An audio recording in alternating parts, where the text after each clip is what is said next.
What are you doing, kitty kitty? Biscuits on the couch.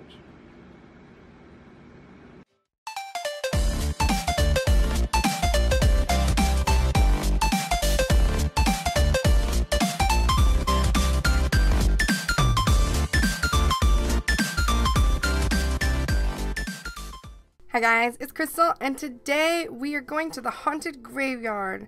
But we're going in style, because these nails are hollow and glamorous and cute as hell, okay? To start this mani off, I'm using my Ready for Takeoff Peel Off Base Coat from UNT Nail Lacquer. That should not surprise anybody who's been here more than 5 minutes. I am one with the Peel Off Base Coat. I change my polish a lot. Even though I'm not swatching as much anymore, I am still changing it and doing nail art daily almost. I just like it. It's soothing. For my base color, I'm using Pearl from Damn Nail Polish. This is the whitest white hollow on the market, hands down. I used this last year at Halloween. I also used it a couple times at Christmas. I used it at Halloween. I wore my bottle down, and I actually bought a new bottle to start off this year's Christmas and Halloween manis. Halloween first, of course. You know, I'm a little backwards. It's okay. It's alright. I used 2 coats of this. It applies extremely smooth. It's beautiful. And it's full of hollow. And after I put my 2 coats down, I'm going to use my Control-Alt-Delete Latex Barrier from Glisten and Glow to protect my cuticles. I put down Pearl first because it's the lightest color I'm going to use in my gradient. And so I always go with the lightest color on gradients. I'm trying to get together like a tips and tricks video for gradients, stamping, and reverse stamping, but they're a lot more time consuming than my tutorials, and they're a lot more intense than my swatch videos, so they're taking a little longer to make. To go with Pearl, I am mixing up Amethyst. This is beautiful. It's from the first Gemstones trio. And Positively Purple, both from Damn Nail Polish. Positively Purple, of course, is from the Seriously Rainbows collection. I love that one. Not just, you know, a little bit because it was named after me. That rainbow collection is the bomb. And you guys are definitely going to see that in some upcoming out-of-the-box Halloween looks. I just haven't gotten around to editing yet. I've been doing a lot of tutorials, and I have not been editing them as I film them. When I want to create, I've been creating rather than creating, cutting, posting, creating, cutting, posting. I've been creating, and then slowly editing in between work. It's a very delicate balance, okay? I'm dabbing this on across my nail. I did go a little lopsided here. I wasn't able to see what I was doing real well, so I made the gradient a little lopsided on the first pass.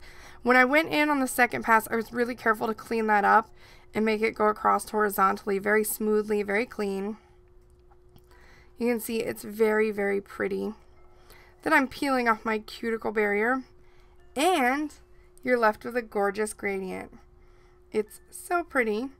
I'm going to do some cleanup with my number 2 cleanup brush from Twinkle Tea, and gasp, it's going to be on camera. Can you believe it? You can see here that I wipe the brush against my skin first, and then I go into cleanup around the cuticles. This is something I've always done. I wipe it against my skin to get off any excess acetone. Also, which you can't see because it's off camera, I take my brush after I've swiped any of the polish up, and I dab it on a little cotton round before dipping it back in the acetone just to get all the excess polish off of it. Once it's all cleaned up, I'm going in with my Marvel Liquid Macro Top Coat from Super Chick Lacquer. This is my top coat of choice lately. Still working on the same first bottle. It has not clumped up yet, so we're seeing how we're going. I'm about a third of the way down in the bottle now, further than I was last time, so far it's great. Let's see if I can get, you know, 2/3 down and it still not clump up like most of them do.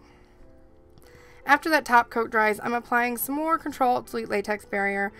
I'm covering my cuticles here. I didn't think I would make too much of a mess of my cuticles with the image that we're stamping with, but I wanted to do it just in case we did. For the image, I'm using the Graveyard image from the B31 Gothic Affection Plate from What's Up Nails. And I am stamping with REM from Super Chick Lacquer. That's this gorgeous black linear hollow. And my extra large clear stamper from Twinkle Tea, which is my current favorite. You can get 10% off at both Super Chick and Twinkle Tea with my code. Seriously, by the way. I keep forgetting to include that, so, you know, cookies for me for including it. To do this image, I did kind of cover the entire image in the hollow polish because it has that big gap at the bottom that I really wanted to make sure picked up. And I was afraid it wouldn't if I just swiped down and hoped that it filled in. And then I am stamping this in a kind of sideways motion across my nail. My nails are very curved, so doing this makes sure it goes to both nail tips and it's very nice and it gets the whole image on there. And then I'm going to peel off my latex barrier again. I didn't end up cutting anything off or doing any cleanup before peeling it off because I didn't have a lot of images up towards the cuticle that I felt needed to be cleaned up. And then I'm doing more on-camera cleanup. I know, the world is crazy today. What has happened? Ugh. I actually wanted to just try this. I've been promising and promising and promising. I'll try to do on-camera cleanup. I'll try to do on-camera cleanup. And it never happens. So I was like, you know what? We're doing it this time. It's going to happen. You can see here on the edges of the nails where that polish is kind of hanging over, I'm just kind of touching the brush to it and melting it off and then dabbing the brush on that cotton round and getting more acetone. That is the best way I've had to clean it up and not strip the nail. Like, it just keeps me from having to put more polish down at the tip of the nail. Once it's all cleaned up though, I'm going with my Marvel Liquid Macro top coat again. And I've turned it into a beautiful, glamorous graveyard. I do kind of wish I'd gone a little higher up with my white polish so that it was a little brighter around the graveyard, but I'm not mad at it. I honestly really like these nails. I honestly can't talk. I honestly really ended up liking these nails, and I thought I was kind of being about them when I started them. I didn't know if I liked the gradient at first, but I'm in love with them now. It's how most of my projects turn out. You know, kind of creativity through chaos a little bit. As usual though, I hope you enjoyed this video. If you did, give it a big thumbs up and hit that subscribe button. All the items used will be linked in the description box. If something is out of stock currently, leave a comment below, and when it comes back in stock, I will try to reply to those comments and let you guys know, because I know a few items I've been using lately have been out of stock, so I'm trying to give people a heads up when they are in stock. And as always, I will see you guys next time.